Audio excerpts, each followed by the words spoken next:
ሰላም እንዴት ናችሁ? የአስኖት ቲዮር ቤተሰቦች፣ ይህ እንደተለመደው ለእናንተ የምናቀርበው የ12ኛ ክፍል የኢኮኖሚክስ ቲዮር ነው። በጥሞና እንድትከታተሉ እንጋብዛለሁ። የዩቲዩብ አዲስ የሆናችሁ ሰብስክራይብ በማድረግ እንዲሁም ላይክ እና ሼር በማድረግ ሌሎቹ ለጓደኞቻችሁ ሊደርስ በማድረግ ኃላፊነታችሁ እንድትወጡ ጋብዛለሁ። በዛሬው ክላሳችን የአንደኛውን ፓርት የቻፕተር 4 አንደኛውን ፓርት እናያለን። ሶ ቻፕተር 4 of the economics, that's new curriculum of the Great Year of Economics. So the topic is macroeconomic policy and instruments. The basic concept ነው የኮንሰፕት ማንኛውም የኢኮኖሚክስ ተመሪ ያለው የሚል አካል ግለሰብ ከልቅ እስከ ደቂቅ ሊያውቀው የሚገባ ማክሮ ኢኮኖሚክ ፖሊሲ ኢንስትሩመንቶች ነው። ስለዚህ እነዚህን በሰፊው እናያለን። so introduction part 2 አይተን ወደ ሜን ኮንሰፕቶች ለመሄድ እንሞክራለን። So in this unit we will explore the strategies employed by economists to achieve targets such as full employment, price stability, income and wealth equality, focusing on macroeconomic policies and their effectiveness in controlling economic aggregators, increasing output and stabilizing the economy. በመንግስት ደረጃ በማክሮ ደረጃ ማክሮ ማለት እንደምታውቁት ጥቅል የሆነው ነው አይደለ? ስለዚህ ጥቅል በሆነ ደረጃ በአገሪቱ ላይ ታርጌትድ የሆኑ ኦብጀክቲቮች አሉ። እነሱ ኦብጀክቲቮችን አቺቭ ለማድረግ የሚያስፈልግ ማክሮ ኢኮኖሚክ ፖሊሲ አለ። ሰው የእነሱን ፖሊሲ አይነት፣ ምንነት፣ ትግበራቸውን በተመለከተ እናያለን። ሰው ከዚህ እንጀምር። definitions and types of macroeconomic policies. macroeconomic policy ምንነት፣ definition እና ታይፖቹን ለማየት እንሞክራለን። so what does macroeconomic analysis and policies mean and what it implies? Macroeconomic analysis examines the economy's behavior, including output, income, employment and price level.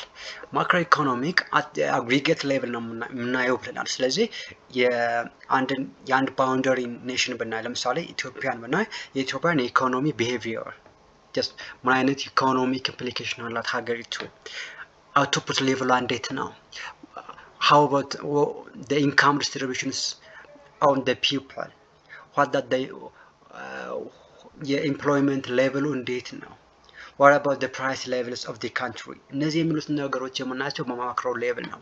so የማክሮ ኢኮኖሚክ አናሊሲስ የሚሰራው እነዚህ ጋር ነው። ፕራይስ ሌቭሉ፣ ጀነራል ፕራይስ ሌቭሉ እንዴት ነው፣ ኤምፕሎይመንት እና ኢምፕሎይመንት ዲስትሪቢዩሽኑ እንዴት ነው፣ ኢንካም ዲስትሪቢዩሽንስ ኢኳሊቲ ነው ወይስ ኢኳሊቲን ያልጠበቀ ኢንካም ዲስትሪቢዩሽን ያለው፣ ዋቴልስ ሌሎች ነገሮች ይኖራሉ። ለምሳሌ አውትፑቱ እንዴት ነው፣ ኢምፕሩቭ አድርጓል ወይስ አላደረገም የሚሉት ነገሮች የምናይበት ኮንሰፕት ነው። ይህ ማክሮ ኢኮኖሚክ ኮንሰፕት ወይም ደግሞ ማክሮ ኢኮኖሚክ አናሊሲስ የሚለው። so to improve the above mentioned variables, nations adopt various macroeconomic policies. ስለዚህ እነዛ just የተረጋጋ ፕራይስ ሌቭል፣ የተረጋጋ ኢምፕሎይመንት፣ የተረጋጋ ወይም ደግሞ እኩል የሆነ ኢንካም ዲስትሪቢዩሽን፣ just ጥሩ የሆነ ወይም ኢምፕሩቭድ የሆነ አውትፑት ሌቭል እንዲኖር ማክሮ ኢኮኖሚክ ፖሊሲዎች ያስፈልጋሉ። so የነዚህ ማክሮ ኢኮኖሚክ ፖሊሲዎች ምንነትና ትግበራቸውን ነው ሞር ኦፍ የምናየው። these policies varies depending on the economy and prevailing conditions. the best concept is this. ፖሊሲዎቹ ዝም ብለው አይደለም የሚተገበሩት። በኋላ ለማየት እንሞክራለን። ወደ 4 የሚጠጉ ፖሊሲዎች አሉ፣ ማክሮ ኢኮኖሚክ ፖሊሲ ኢንስትሩመንቶች አሉ። so እነዚህን የፖሊሲ ኢንስትሩመንቶች አፕላይ የምናደርጋቸው እንደ ኢኮኖሚው ኮንዲሽን እና ፕሪቬሊንግ አቅሙ ነው የምናያቸው እንጂ እንዲሁ ለምሳሌ ፕራይስ ሌቭሉ በጣም አስቸጋሪ ስለሆነ ብቻ የሆነ አንዱን ፖሊሲ ራንደም ላይ ያመጣን አፕላይ አናደርገው። የራሱን የቻለ ይሄን አፕላይ የሚደረግበት ሜካኒዝሞች አሉ። እነሱ እንዳይከተለን ነው የሆነ ችግር ሲነሳ ለዛ ችግር ፈቺ የሚሆን ራሱን የቻለ ማክሮ ኢኮኖሚክ ፖሊሲ አለ። so ያንን ፖሊሲ ነው የምንጠቀመው እንጂ ማክሮ ኢኮኖሚክ ፖሊሲ ስላለ ብቻ every macroeconomic policy for every problems አይቀርም። so የራሱን የቻለ አተገባበር አለ ማለት ነው። economic instability can occur during recessions where income, output and employment levels are below their full potential, leading to increased unemployment and excess capital stock. እነዚህ ማክሮ ኢኮኖሚክ ፖሊሲዎችን በሪሴሽን ጊዜ ልንጠቀማቸው እንችላለን። not only for recessions, ፒክ በሚነካበት ጊዜ ኢኮኖሚ ፒክ በሚሆንበት ጊዜ ልንጠቀማቸው እንችላለን። ስፔሻሊ ግን ሪሴሽን ሲሆን ወይም ደግሞ ማርኬቱ በጣም ሲወድቅ የሀገሪቱ ኢኮኖሚ በጣም ሲወድቅ ማክሮ ኢኮኖሚክ ፖሊሲዎች የኢኮኖሚ ለማንሳት እንጠቀምበታለን። ኢንካሙ አውትፑቱ እንደውም ኢምፕሎይመንት ሌቭሉ ቢሎው ዜር ፉል ፖቴንሻል ሲሆን ጀስት እነዛ መጠቀም ከነበረባቸው ፉል ፖቴንሻል በታች የሆነ የገበያ ጥቃሚ ካለ ማክሮ ኢኮኖሚክ ፖሊሲን አፕላይ በማድረግ ኢንክሪዝድ የነበረውን አንኤምፕሎይመንት ወደ ዲክሪዝ እናደርገዋለን። ሶ የተሻለ የሆነ የኢኮኖሚክ ስቴቢሊቲ እናመጣለን ማለት ነው። በምን በዚህ በማክሮ ኢኮኖሚክ ፖሊሲዎቹ። ኢን ኮንትራስት ኦቨርሂቲንግ ካን ካውዝ ኢንፍሌሽን። በጣም ኦቨርሂቲንግ ስናደርገው ደግሞ ያው ኢንፍሌሽን ሊያስከትል ይችላል። የተለያዩ ኢኮኖሚክ ቶቶች አሉ። ፎር ኢንስታንስ ክላሲካል ኢኮኖሚስት የሚባሉት ደግሞ የክላሲካል ስኮላሮች የሚባሉት ላይክ ክላሲካል ስኮላሮች መካከል አንደኛው አዳም ስሚት ነው እንደሚታወቀው እና እነዚህ ክላሲካል ኢኮኖሚስቶች ምን ይላሉ ብንል ክላሲካል ኢኮኖሚስትስ believed an automatic mechanism to restore stability but evidence from the 1930s showed no such mechanism።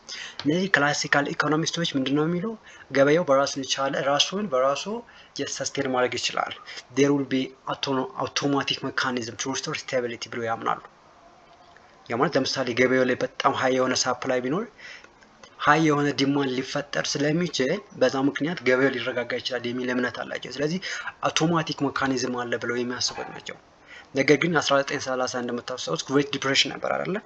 ስለዚህ ያ ግን ይሄን ነገር አያሳይም። ኤቪደንሱ ለዛ አያሳይም። እንደምታስቡት በ1930s የነበረው በ1930ዎቹ የነበረው ግሬት ዲፕሬሽን with the excess amounts of supply ላይ ተፈጠረው ፊልሞች እንደውም የተለያዩ አካሎች ሳፕላይ አደረጉ ገበያው ላይ ነገር ግን ዲማንድ ለስ ሆነ። ስለዚህ ዲማንድ ለስ በመሆኑ ምክንያት ዲፕሬሽን ተከሰተ።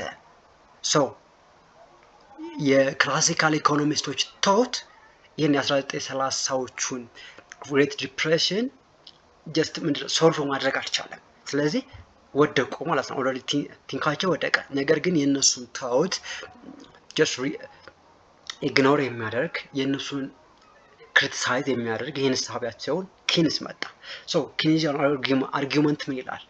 ኪንስ argued for government intervention to address depression and inflation through appropriate macroeconomic policy። ክላሲካል ኢኮኖሚስቶች ምንድነው ያሉት? ገበያው አውቶማቲክ የሆነ ሜካኒዝም ተጠቅሞ ራሱን ያረጋጋል፣ ስቴብል ይሆናል ያሉት። ያ ማለት ምን ማለት ነው? አነጋገር ገቨርንመንት ኢንተርቬንሽን አያስፈልግም። ዲማንድ ኤንድ ሳፕላይ ፎርስ ባይ ኢትሰልፍ ራሱን ሜክ ያደርጋል። ስለዚህ ገበያው ይረጋጋል ያሉት። ኪንስ ግን ይሄ ነገር አያዋጣም። የ1930ዎቹ ግሬት ዲፕሬሽን እንደሚያሳየው ሃይ የሆነ ሳፕላይ በመኖሩ ምክንያት ዲማንድ በማነሱ ግሬት የሆነ ዲፕሬሽን ተፈጥሯል። ስለዚህ የገቨርንመንት ኢንተርቬንሽን አት ሰም ሌቭል ያስፈልጋል አሉ። ይህ የገቨርንመንት ኢንተርቬንሽን አት ሰም ሌቭል የሚያስፈልገው በኪኔዚያን ቶት ባይዚንግ አፕሮፕሪየት ማክሮ ኢኮኖሚክ ፖሊሲዎች ነው። የተለያዩ ማክሮ ኢኮኖሚክ ፖሊሲዎች አሉ። እነሱ ማክሮ ኢኮኖሚክ ፖሊሲዎችን በመጠቀም ጀስት ኢኮኖሚውን ሳፖርት ማድረግ ገቨርንመንት ኢንተርቨን ማድረግ መቻል አለበት የሚል እሳቤ ይዘው መጡ ማለት ነው። according to Keynes, macroeconomic policies can help increase saving and investment rates, ensuring rapid economic growth ብለው ጀስቲፋይ ያደረጉ ማክሮ ኢኮኖሚክ ፖሊሲዎች ከኪኖች አንጻር ሴቪንግን ኢንክሪዝ በማድረግ እንዲሁም ኢንቨስትመንት ሬትን ኢንክሪዝ ሊያደርጉት ይችላሉ። ይሄ ደግሞ ኢኮኖሚክ ግሮዙን ራፒድ እንዲሆንና ኢንክሪመንት እንዲያሳይ ያደርጉታል የሚል እሳቤ ነበራቸው ማለት ነው። The general objectives of macroeconomic policy are to achieve the following basic concepts. የማክሮ ኢኮኖሚክ ፖሊሲ ዋናው ኦብጀክቲቫቸው አሁን ከዚህ በታች የተዘረዘሩት ነገሮች ሰስቴን ማድረግ ነው ወይም ደግሞ አቺቭ ማድረግ ነው። አንደኛ ማክሲመም ፌዚብል አውትፑት ማምጣት፣ አውትፑቱን ኢንክሪዝ በማድረግ ማክሲመም ሌቭል ማድረስ ነው ማክሮ ኢኮኖሚክ ፖሊሲ አንደኛው ተግባራቸው። ሁለተኛው ሃይ ሬት ኦፍ ኢኮኖሚክ ግሮዝ በተለያየ መንገድ ሊመጣ ይችላል። ለምሳሌ ማክሲመም ፌዚብል አውትፑት አንድ ሜካኒዝም ሊሆን ይችላል። ሃይ የሆነ ኢኮኖሚክ ግሮዝ ሬት እንዲኖር ሌላ ፕራይስ ሜካኒዝም በማስተካከል ሊሆን ይችላል። ስለዚህ ምንም አይነት ሜካኒዝም የሆነ የማክሮ ኢኮኖሚክ ፖሊሲ ሌላኛው ዓላማው ኢኮኖሚክ ግሮዙን ሃይ ሬት እንዲያደርግ ማድረግ ነው። ሶስተኛው ኢምፕሎይመንቱን ፉል ማድረግ ነው፣ ፉል ኢምፕሎይመንት ወይም ደግሞ ዲክሪመንት ኦፍ አንኤምፕሎይመንት መስራት ነው። the fourth one is price stability፣ ፕራይሱን የተረጋጋ ማድረግ ሌላ ኦብጀክቲቭ ነው። what else? equality in the distribution of income and wealth፣ እንደምታውቁት in the real world income is especially in the developing country like Ethiopia income is not evenly distributed. It doesn't also expected እንዲሆንም አይጠበቅም። ነገር ግን ቢያንስ መቀነስ ይቻላል። ስለዚህ ኢኳል የሆነ ኢንካም ዲስትሪቢዩሽን እና ዌልዝ እንዲኖር ማድረግ ነው የማክሮ ኢኮኖሚክስ ፖሊሲ ሌላው ኦብጀክቲቭ። ሌላው ሄልዝ ኦፍ ፔይመንትስ ሄልዚ የሆነ ባላንስ ኦፍ ፔይመንት እንዲኖር ማድረግ ነው።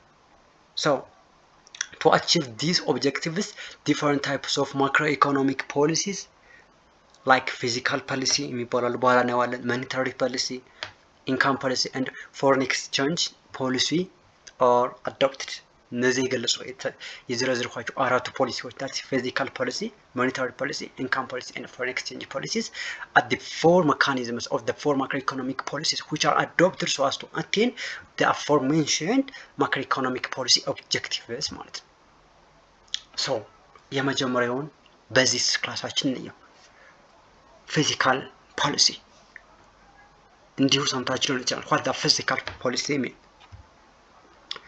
fiscal policy is the expenditure and revenue ወይም ደግሞ በመንግስት ደረጃ የመንግስት revenue tax ነው አይደለ tax policy of the government to achieve the desired objectives which objectives we are already mentioned in the above or in the previous slide so fiscal policy the expenditure and revenue policy of the government to achieve the desired objective እነዛን ከላይ ገለጽናቸውን ኦብጀክቲቮችን አቺቭ ለማድረግ ለማሟላት የሚጠቀመው የኤክስፔንዲቸር እና የሬቨኑ ፖሊሲ አይነት ነው ቱሎቹ ምንድናቸው what are the tools of fiscal policy normally there are two key tools of fiscal policy አሉት ፊዚካል ሁለት አሉት አንደኛው ምንድነው ታክሴሽን ነው ሁለተኛው ገቨርንመንት ስፔንዲንግ ነው already ከዴፊኒሽኑ እንዳየነው expenditure and revenue policy ብለናል ስለዚህ እነዚህ ሁለት ኪቱሎቹ አንደኛው ታክሴሽን ሁለተኛው ገቨርንመንት ስፔንዲንግ ናቸው so what does taxation mean in the fiscal policy taxation includes direct and indirect taxes እነሱ ሊያጠቃልል ይችላል and investment capital gains ከኢንቨስትመንት ካፒታል ጌን ሊሆን ይችላል ኤድ ገቨርንመንት ሊሆን ይችላል and impact consumer income ሊሆን ይችላል influencing changes in consumer and GDP so GDP እና ኮንሰምፕሽን አፌክት የሚያደርገው ማለት ነው ሌላኛው መንገድ ታክሴሽን ነው ስለዚህ ገበያው የሆነ ሾክ ሲያጋጥመው GDP እና ኮንሰምፕሽን ሊቆጣጠር የሚችልበት አንደኛው መንገድ በታክሴሽን ነው ምናልባት ሬሴስ ሲያደርግ ወይም ደግሞ ገበያው ሲወድቅ ምናልባት ድጎማ ሊሰጥ ይችላል ለካምፓኒዎች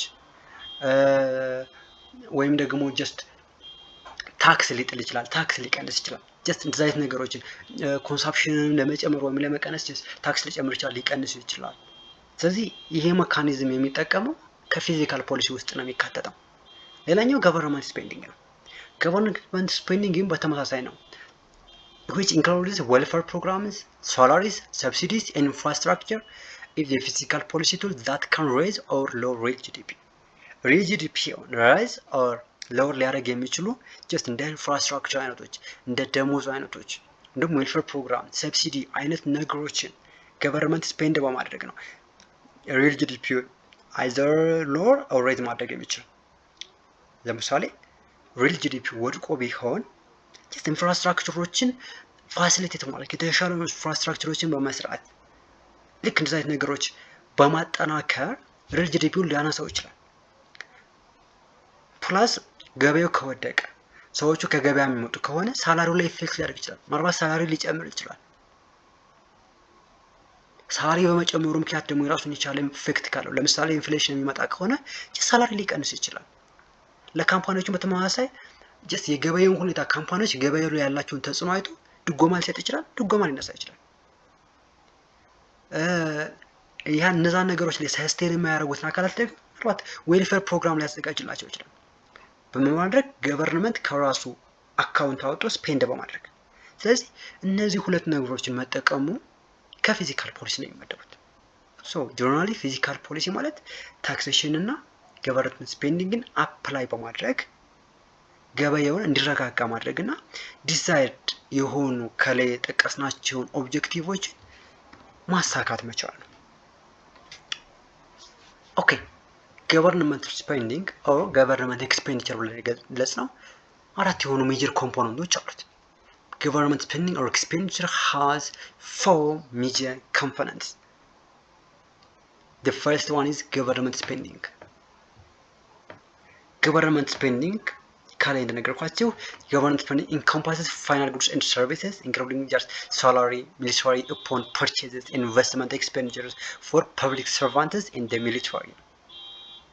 just final የሆኑ ጉድና ሰርቪሶች ላይ just spend ሊያደርግ ይችላል።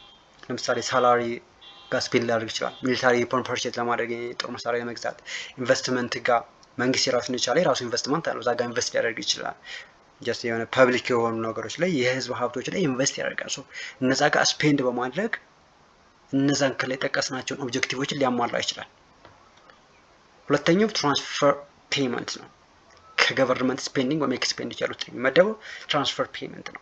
ትራንስፈር ፔመንት ማለት በሌላ ነገር ኢንታይትልመንት ይባላል። ዳይሬክት ፔመንት ነው to individuals without goods or services provided in return imposed by previous legislation. ትራንስፈር ፔመንት የሚባለው ከስሙ እንደምንረዳው የተላለፈ ክፍያ እንደማለት ነው። ያ ማለት ዳይሬክት ለሰዎቹ ለኢንዲቪጁዋልስ የሚከፈላቸው የሆነ ጉድ ወይም ደግሞ ሰርቪስ ለመንግስት ስለሰጡ አይደለም። ነገር ግን በህግ የተቀመጠ የሆነ ቀን ላይ ሊከፈላቸው የሚችል ገንዘብ እንዳለ ማመላከቻ ነው። ለምሳሌ ፔንሽን ወይም ደግሞ ጡረታን ብታዩ ትራንስፈር ፔመንት ነው። ያ ማለት ሰራተኞቹ እየሰሩ ባለበት ጊዜ ይቆጥባሉ፣ ከደሞዛቸው ላይ እየተቆረጠ ይቆጥባል። ስለዚህ ይሄ የቆጠቡት ነገር ተጠራቅሞ አሰም ታይም ይሰጣቸዋል። ስለዚህ ይሄ የዛለት ካለፈ በኋላ የሚሰጣቸው የዛለት የሆነ ጉድም ሰርቪስ ለገቨርንመንት ፕሮቫይድ ስላደረጉ አይደለም። ሶ ይሄ ምን ይባላል? ትራንስፈር ፔመንት ይባላል። ስለዚህ ይሄም ከገቨርንመንት ስፔንዲንግ ወይም ኤክስፔንዲቸር መካከል አንዱ ነው። ምሳሌ ጡረታን ማየት ሞክረናል። ሌላው መኒ ወን ባይ ጋምብሊንግ ሌላኛው ምሳሌ ነው። ትራንስፈር ፔመንት is a payment that doesn't arise out of current productive activity. ቤስት የሆነ ገላጭ ሀሳብ ይቺ መሆን ትችላለች። It is a payment that doesn't arise out of current productive activity. currently productive ፕሮዲውስ ባደረግከው ነገር አይደለም ይሄ ትራንስፈር ፔመንት የሚከፈል ባለፉት ያጠራቀምከው ወይም ደግሞ ፕሮቫይድ ያደረግከው ሰርቪስ ወይም ጉድ ሊኖር ይችላል። እነሱንና መሰል ነገሮች ወይም ደግሞ ጀስት መኒ ወን ባይ ጋምብሊንግ እንዳልነው ልክ በእንደዛ ነገሮች የሰራው ነገር ሊኖር ይችላል። ስለዚህ ፕሮዳክቲቭ አይደለም ከረንትሊ፣ ነገር ግን ይከፈልሃል። that's transfer payment የተላለፈ ክፍያ። ሌላም ማቻ ትርጉም ሊኖረው ይችላል። እሱን እናንተ ሞክሩ። three grants in aid እርዳታ እንደማለት ነው። this reflects federal assistance to state and local governments ለስቴት እና ሎካል ገቨርንመንቶች ለአካባቢ መንግስቶች በእኛ ጋር ለክልልና ለተለያዩ ከነሱ በታች ላሉ ገቨርንመንት አካሎቹ እንደ እርዳታ አይነት ነገር ይሰጣል። ይሄም ከገቨርንመንት ስፔንዲንግ ወይም ደግሞ ኤክስፔንዲቸር መካከል አንዱ ነው። ለምን እንደሆነ የሚያደርገው ማክሮ ኢኮኖሚክ ጎሎችን አቺቭ ለማድረግ። ሌላው አራተኛው ኔት ኢንትረስት ፔመንት ነው። ኔት ኢንትረስት ፔመንት ደግሞ that's an interest payment that are made to holders of government debt. just ይሄ ብድር ነው። ብድር ጋር የመንግስት ብድር ይኖርበታል። ስለዚህ ለዛ የሚከፍለው ፔመንት አለ። ስለዚህ ያ ፔመንት ነው ኔት ኢንትረስት ፔመንት የሚባለው። let interest which is paid to the government for debts like student loans ምናምን ሊሆን ይችላል። ሰው ለነዛ የሚከፍለው ነው ይህ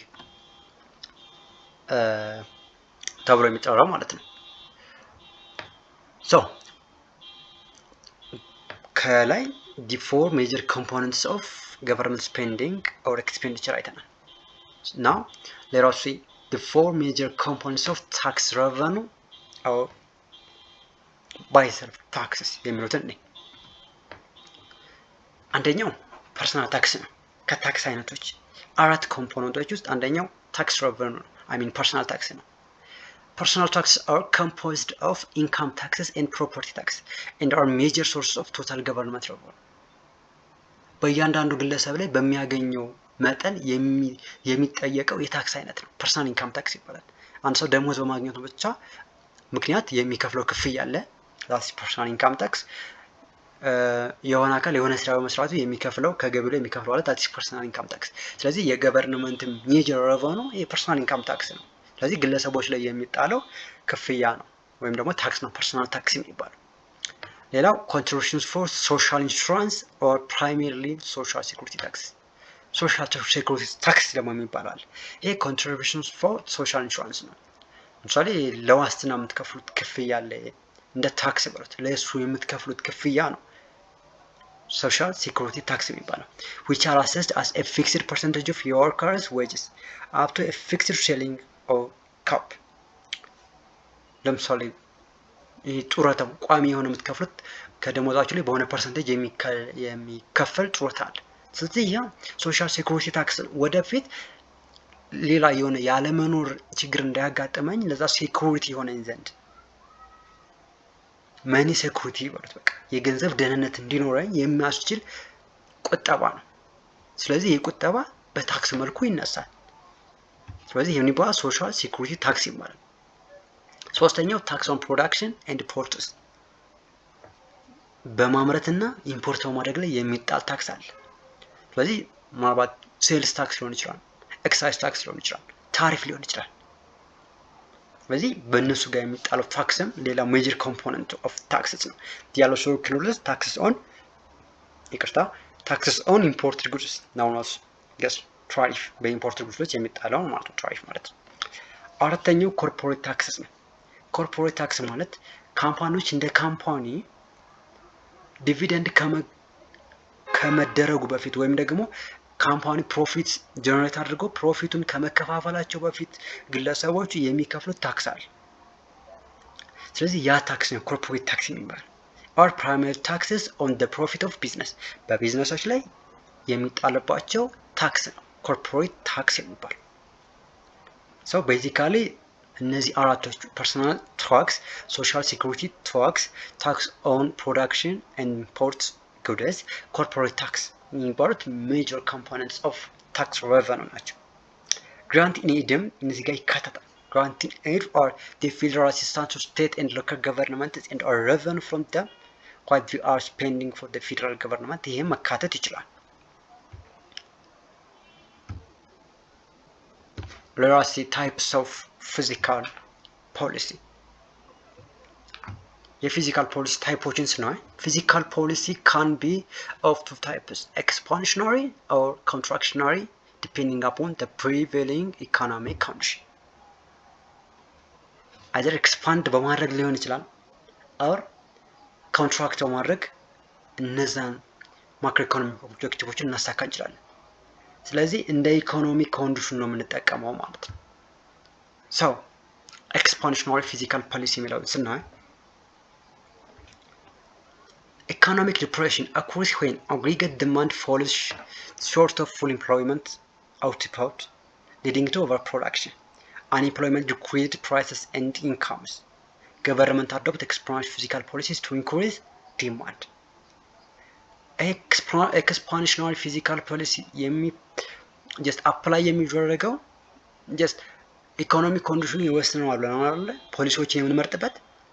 ስለዚህ ለምሳሌ አንኤምፕሎይመንቱ የሰፋ ከሆነ አውቶፑቱ ዲክሪዝ ካደረገ ወይም ደግሞ አውቶፑቱ ኦቨር ፕሮዳክሽን ኖሮ ገበያው ላይ ዲማንድ ካነሰ ይህን ዲማንድ ሚት ለማድረግ ምን ማድረግ አለበት? ይሄ ኤክስፓንሽናሪ ፊዚካል ፖሊሲ ኢንክሪዝ አፕላይ መደረግ አለበት። እንዴት አፕላይ እንደሚደረግ እንየው። ለምሳሌ that's the major instruments of expansionary fiscal policy የሚሉትም እንዴት አፕላይ የሚደረግ ነው የምናየው። ለምሳሌ ኤክስፓንሽናሪ ጋር ከምንጠቀማቸው መካከል ኤክስፔንዲቸር ፖሊሲ ይባላል። ኤክስፔንዲቸር ፖሊሲ ማለት ኤክስፔንዲቸሩን ኢንክሪዝ ማድረግ ነው። ስፔንዲንጉን መንግስት ኢንክሪዝ ማድረግ ነው። ስለዚህ ገበያው ላይ የመንግስት ኤክስፔንዲቸር ኢንክሪዝ ሲያደርግ it aims to increase demand by pumping more money into the system. ወደ ሲስተሙ ብዙ ገንዘብ ምን በማድረግ በመርጨት ሊሆን ይችላል። such as investing in public works and providing free education and medical facility እነሱን በማሟላት deficiency ያጋጥማቸው እነሱን በማሟላት despite potentially enlarging budget deficit እንደዚህ ያጋጥመው እነሱን በማሟላት ኤክስፔንዲቸሩን በኢንክሪዝ በማድረግ just ገበያው ሚት ማድረግ ሊችል ይችላል።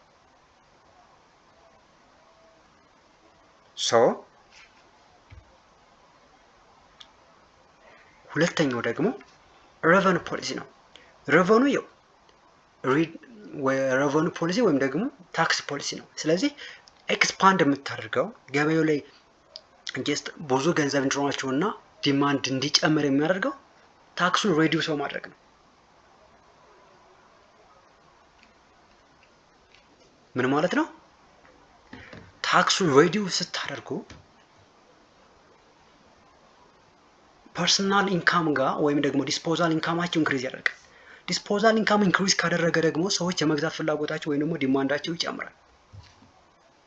ስለዚህ ዲማንዳቸው ከጨመረ ከላይ በኦቨር ፕሮዳክሽን ምክንያት የተፈጠረው ችግር በዚህ ዲማንድ መፍታት ይቻላል ማለት ነው። ስለዚህ ታክስ እንቀንሳለን ማለት ነው። so the revenue policy should reduce tax on personal incomes and expenditures, possibly abolishing taxes on lower income groups and expand subsidies, pensions and loans to increase aggregate demand. so aggregate demand ለመጨመር ድጎማ ልንሰጥ እንችላለን። ኢንካም ፐርሰናል ኢንካም ታክስን ልንቀንስ እንችላለን። ምናልባትም ደግሞ በጣም ዝቅተኛ የሆኑ ፐርሰናል ኢንካም ታክስ ማለት ፐርሰናል ኢንካም ያላቸውን ደግሞ ምናልባትም ታክሱን በመተውም ሊሆን ይችላል። ምን አደረገው ዲማንዳቸውን ከፍ በማድረግ ኦቨር ፕሮዳክሽን ሚት ልናደርገው የምንችለው ማለት ነው። ስለዚህ ይሄን ስለዚህ ሜጀር ኢንስትሩመንትስ ኦፍ ኤክስፓንሽናሪ ፖሊሲ የሚባሉት ፊዚካል ፖሊሲ የሚባሉት ኤክስፓንሽናሪ ፊዚካል ፖሊሲ የሚባሉት አንደኛው ኢንክሪዝ ገቨርንመንት ኤክስፔንዲቸር፣ ሁለተኛው ሬዲዩስ ታክስ ሬት ነው። እነዚህን ማየት አለባችሁ። ሌላው to aggregate demand or aggregate supply model helps us to determine the appropriateness of fiscal policy. in a recession risk ሲያደርግ ወይም ደግሞ ኢኮኖሚ ሲወድቅ ኤክስፓንሽናሪ ፊዚካል ፖሊሲ ወይም ደግሞ የሚያነቃቃ የፖሊሲ አይነት ያስፈልገናል። ስለዚህ ኤክስፓንሽናሪ ፊዚካል ፖሊሲ እንጠቀማለን ማለት ማነቃቂው ነው። such as ታክስ ከት ታክስን በመቀነስ ምናልባትም በመተው ገቨርንመንት ስፔንድ በማድረግ ሰው እነዚህን ካደረገ አግሪጌት ዲማንድ ሽፍት ያደርጋል ማለት ነው። ወደ ፖዚቲቭሊ ሽፍት ያደርጋል። ፕራይስ ሌቭል ደግሞ ባክ ቱ ፖቴንሻል ጂዲፒ ይሆናል ማለት ነው። ግራፊካሊ ይሄን ይመስላል። ኤክስፓንሽናሪ ፊዚካል ፖሊሲ በመጠቀማችን ምክንያት ኢኮኖሚ ከኤዲ ኖት ወይም ደግሞ ዲማንዱ ከኤዲ ኖት ወደ ኤዲ ዋን ኤክስፓንድ አደረገ። ምን በማድረጋችን ነው? ገቨርንመንት ኤክስፔንዲቸር ኢንክሪዝ በማድረጋችን ነው። ታክስን ከት በማድረጋችን ማለት ነው። ግራፉ ይሄን የሚያሳየው አውትዋርድ ሽፍት ኦፍ አግሪጌት ዲማንድ። ኮንትራክሽናሪ ፊዚካል ፖሊሲ ምንድነው? የዛ ተቃራኒ ነው። when excess demand occurs in the economy, aggregate demand exceeds for employment output leading to inflation. excess demand በመኖሩ ምክንያት ምን ይፈጠራል? ኢንፍሌሽን ይፈጠራል። ስለዚህ ይሄን ኢንፍሌሽን የመቆጣጠሪያ መንገድ ነው ኮንትራክሽናሪ ፊዚካል ፖሊሲ። ኮንትራክት ማለት መሰብሰብ መመለስ ማለት አይደለ? ስለዚህ ይሄን ኢንፍሌሽን መቆጣጠሪያ መንገድ ነው። like governments adopt contractionary physical policies to control the situation and reduce the pressure of high inflation. በዋናነት ኢንፍሌሽን ወይም ደግሞ ገበያው በጣም ኃይል አለመረጋጋት ውስጥ ሲደርስ የቀደሙ ሃይ የሆነ ወይም ደግሞ ኤክስፓንሽናሪ የምንጠቀመው ዲማንድ አነስተኛ ሆነ ኦቨር ፕሮዳክሽን ነው ሃይሊ ሰፕላይ ሲኖር ነው። ይሄኛው ሁለተኛው ደግሞ ኮንትራክሽናል ፊዚካል ፖሊሲ ደግሞ ሃይ ዲማንድ ሲኖርና ሎወር ፕሮዳክሽን ሲኖር እንዴት ገበያውን እናጣጥመው የሚል እንትን ውስጥ ነው የሚገባው። ስለዚህ ገቨርንመንት አዶፕት ኮንትራክሽናል ፊዚካል ፖሊሲ ቱ ኮንትሮል ዲስ ሲቹዌሽን ላይክ ዲ ሃይ ኢንፍሌሽን ይሄን ለመቆጣጠር ነው የሚጠቀመው። ስለዚህ ይሄም የራሱ የሆኑ ኢንስትሩመንቶች አሉት። የመጀመሪያው ኤክስፔንዲቸር ፖሊሲ ነው። ልክ እንደ ቅድም ምንድነው ነበር የተጠቀመው? ኤክስፓንሽናሪ ፊዚካል ፖሊሲ ጋር ኢንክሪዝ ገቨርንመንት ኤክስፔንዲቸር ነበር። እዚህ ጋር ሬዲዩስ ነው የምናደርገው። ኦፖዚት ነው በቃ ጨዋታው ኦፖዚት ነው። ከእንግዲህ ሬዲዩስ እናደርጋለን ኤክስፔንዲቸሩን፣ ስለዚህ ሪዲዩስ ካደረግነው ዲማንድ ይቀንሳል ማለት ነው። ዲማንድ ሲቀንስ ጀስት ሚት ይደረጋል፣ ገበያው ይረጋጋል። ሶ ዘ ገቨርንመንት ካን ሪዲዩስ expenditure on public works to reduce excess demand, thereby reducing the budget deficit and reducing people's money income. So ሰዎቹ ገቨርንመንት ሪዲዩስ ሲያደርግ on ፐብሊክ ወርኮች ጋር በሰዎች እጅ ላይ ያለው ገንዘብ ወይም ደግሞ ኢንካም እያነሰ ይመጣል። ስለዚህ ገንዘብ ደግሞ ዲስፖዛል ኢንካም ደግሞ እያነሰ ከመጣ ዲማንድ ይቀንሳል ማለት ነው። ስለዚህ ዲማንድን በመቀነሳቸው ምክንያት ኢኮኖሚን ማረጋጋት ይችላል። ሁለተኛው ሬቨኑ ፖሊሲ ወይም ደግሞ ታክስ ፖሊሲ ነው። ቆደም ኤክስፓንሽናሪ ላይ ከት ወይም ደግሞ ዲክሪዝ ታክስ ሬት ነው። እዚህ ጋር ኢንክሪዝ ነው የምናደርገው። ኮንትራክሽናሪ ጋር ኢንክሪዝ እናደርገው። ለምሳሌ ኢንፍሌሽን ተከሰተ ብንል ኢንክሪዝ እናደርገው ታክሱን የፐርሰናል ኢንካም ታክስ እየተጎዳ ነው ማለት ነው። ፐርሰናል ኢንካም እየተጎዳ ይሆናል ወይም ደግሞ ምን ይሆናል? ይሄ ምንድነው ዲስፖዛል የሚባለው ኢንካም በታክሱ ምክንያት ይቀንሳል። ስለዚህ ዲስፖዛል ኢንካም ከቀነሰ ዲማንድ አብሮ ይቀንሳል። So during inflation the government should raise taxes particularly on the rich to reduce effective demand and ensure they are disinflationary without negatively impacting production and saving. production እና saving ሳይነካ ነገር ግን ሰዎች ላይ ያለውን ኢንካም ወይም ደግሞ ገቢ ሪዲዩስ በማድረግ ታክሱን በመጨመሩ ምክንያት ዲማንድ ይቀንስ በማድረግ ገበያውን ማረጋጋት ይችላል ማለት ነው። So fiscal policy can lead to inflation by pushing aggregate demand beyond potential GDP ይላል። ይሄ ልክ ነው። So a large budget deficit increases demand, causing an overheating economy for wages and prices rise ማለት ነው። Contractionary fiscal policy such as federal spending እንዳልኳችሁ ቅድም cuts or tax increases can reduce this pressure by shifting demand to the left. graphically here. ስለዚህ እነዚህን ኮንትራክሽናሪ ፊዚካል ፖሊሲዎችን በመጠቀማችን ምክንያት ዲማንዱ ሪዲዩስ እናደርጋለን። ስለዚህ ዲማንድ ሪዲዩስ ከሆነ ኢንፍሌሽን እየቀነሰ ይመጣል ማለት ነው። እዚህ ጋር እንዳያችሁት ከኤዲ1 ወደ ኤዲ ናውት ቀንሰዋል። በምን ምክንያት? በኮንትራክሽናሪ ፊዚካል ፖሊሲ ምክንያት ወይም ደግሞ ገቨርንመንት ኤክስፔንዲቸር ዲክሪዝ በማድረጋችንና ታክስ ሬቱን ኢንክሪዝ በማድረጋችን ምክንያት ገበያውን ዲማንዱን በመቀነስ ማረጋጋት ይቻላል። ሶ ሂር ኢኮኖሚው ወደ መረጋጋት ይመጣል ማለት ነው። በቀጣይ ክላሳችን ሞኔታሪ ፖሊሲ በደንብ እናያለን። ለዛሬ በቃናል። መልካም ጥናት። ላይክ፣ ሼር፣ ሰብስክራይብ ማድረጋችሁ አይረሳም። አመሰግናለሁ።